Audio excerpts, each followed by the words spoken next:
ఈరోజు స్థానిక సంస్థలలో రిజర్వేషన్లు 42% పెంచాలి, అదేవిధంగా బీసీ కులగణన చేపట్టాలి అనే చర్చ ఈరోజు రాష్ట్రంలో పెద్ద ఎత్తున జరుగుతూ ఉంది. ఇది ఏదో పెద్ద విప్లవాత్మకమైనటువంటి చర్యలులాగా ప్రజలందరూ కూడా, ముఖ్యంగా బీసీ కులాలలో ఉన్నటువంటి మేధావులు, కొంతమంది నాయకులంతా కూడా ఇదేదో 42% ఇస్తే మహాద్భుతం ఏదో జరగబోతుంది, రాష్ట్ర ప్రభుత్వాలు ఏదో కులగణన చేయటం వల్ల ఇక కులగణన చేయగానే ఏ కులానికి ఆ కులం వాళ్ళు ఎమ్మెల్యే టికెట్లు, ఎంపీ టికెట్లు, ముఖ్యమంత్రి పదవులు పంచిస్తారు, ఇక సునాయాసంగా వచ్చేస్తాయి అనే భ్రమలలో ఉన్నట్టుగా నాకు అనిపిస్తుంది చాలామంది మాట్లాడుతున్నటువంటి వాతావరణాన్ని కనుక చూస్తే. కాబట్టి స్థానిక సంస్థలు అనేది ఇప్పుడు పెద్ద ప్రాముఖ్యత లేని అంశం నా దృష్టిలో. ఏంటిది అని అంటే, ఒకప్పుడు సమితి ప్రెసిడెంట్లు, జిల్లా పరిషత్తులలో ఒకప్పుడు ఉన్నప్పుడు అవి ప్రధాన పాత్ర పోషించినప్పుడు, అదేవిధంగా శూద్ర అగ్రకులాలైనటువంటి కమ్మ, రెడ్డి, వెలమ కులాలన్నీ కూడా ఒకప్పుడు వాటిని బేస్ చేసుకొని ఎదిగి తర్వాత రాజకీయ రంగంలో అసెంబ్లీలోకి, పార్లమెంటులోకి ప్రవేశించడం జరిగింది. ఇవాళ నాకు తెలిసి ఏంటంటే, గ్రామీణ ప్రాంతంలో సర్పంచులంతా ఎక్కువ శాతము రిజర్వేషన్లు ఉన్నా లేకున్నా ఎక్కువ శాతము గెలుస్తున్నారు. అంటే రాజకీయ అంటే ఈ రిజర్వేషన్లతో ప్రమేయం లేకుండానే దాదాపు 30-40% బీసీలే గెలిచే పరిస్థితి గ్రామీణ ప్రాంతంలో కొంత బలమైన అభ్యర్థులు, కొన్నిసార్లు సమీకరణలతోటి గెలుస్తున్నటువంటి వాతావరణం ఉంది. ఇవాళ రెడ్డి సామాజిక వర్గం కానీ, కమ్మ సామాజిక వర్గము, వెల్మ సామాజిక వర్గాలంతా కూడా ఇవాళ రాజ్యాధికారం, నిజమైన రాజ్యాధికారం ఎక్కడ ఉంది అని అంటే అసెంబ్లీలో ఉంది, పార్లమెంటులో ఉంది. ముఖ్యమంత్రి ముఖ్యమంత్రిగా ఎన్నుకునేది అసెంబ్లీ. కాబట్టి అసెంబ్లీలలోనే ఎమ్మెల్యేకే అధికారాలు ఉంటాయి, ముఖ్యమంత్రికి అధికారాలు ఉంటాయి.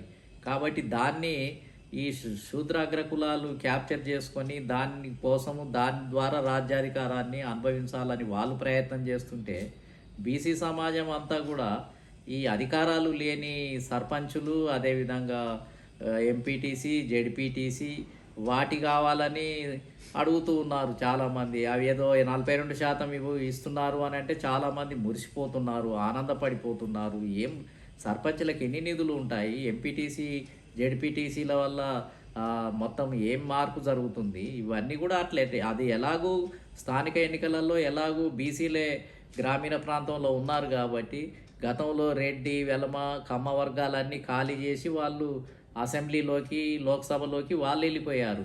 అవన్నీ కూడా వదిలిపెట్టేశారు. అందులో నిజమైన రాజ్యాధికారం లేదు అనేదాన్ని వదిలిపెట్టడం జరిగింది. ఇప్పుడు ఆ స్థానిక ఎన్నికలలో 42% ఇస్తానని కాంగ్రెస్ పార్టీ చెప్పగానే మహానందపడిపోతున్నారు. అదేదో పెద్ద విప్లవం వచ్చినట్టుగా మాట్లాడుతున్నారు. ఇక ఎమ్మెల్యేల గురించి, ఎంపీల గురించి మాట్లాడటం మానివేశారు మొత్తం.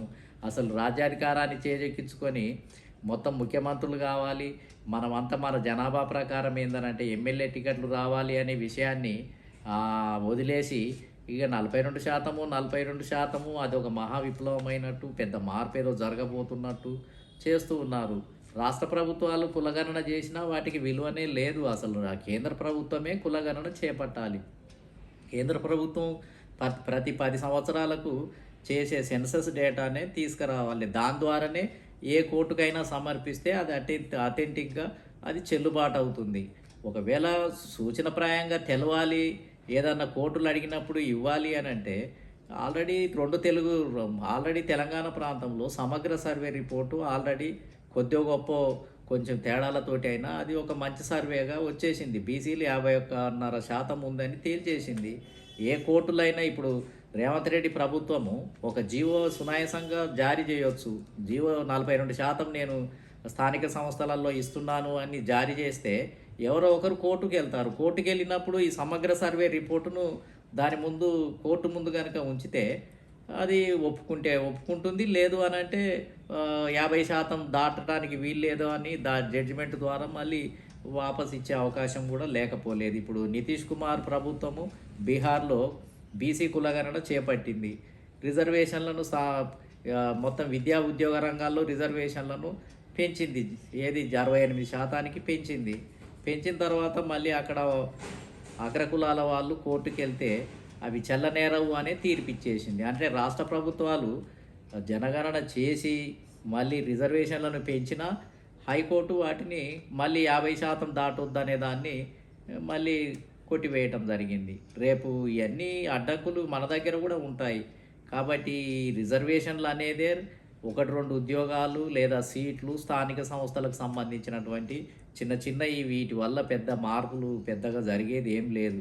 గుండెకాయలాగా రాజ్యాధికారము అని అంటే అసెంబ్లీలోనే ఉంటాయి. ఎమ్మెల్యే, ఎంపీ టికెట్లలోనే ఉంటాయి. పార్లమెంటులోనే నిజమైన అధికారం ఉంటుంది. అందుకనే కాంశీరామ్ గారు స్థానిక సంస్థలు, ఈ రాయితీలు, బర్రె, గొర్రె, ఇండ్ల స్థలాలు, లేకపోతే 2 ఉద్యోగాలు, 2 కాలేజ్ సీట్లు వీటి గురించి కాంశీరామ్ గారు పోరాటం చేయలేదు. ఏదైతే గుండెకాయగా ఉన్నటువంటి రాజ్యాధికారం రాష్ట్రాలలో మనం పరిపాలించాలి, కేంద్రంలో మనం పరిపాలించాలి, మనం రాజకీయ బానిసలం కాదు అని ప్రధానమైనటువంటి అంశాల మీద దృష్టి పెట్టి వాటిని సాధించడానికే ఆయన పోరాటం చేయటం జరిగింది. ఇప్పుడు అవన్నీ మర్చిపోయి అనవసరంగా ఎవరో ఏదో చెబితే ఏటో పక్కకి వెళ్ళిపోయి దాని గురించి అదే పనిగా మాట్లాడుతూ సమస్యనంతా కూడా అప్రధానమైనటువంటి విషయాల మీద మాట్లాడుతూ సమయాన్ని అంతా వృధా చేస్తున్నటువంటి పరిస్థితి కూడా కొనసాగుతుంది.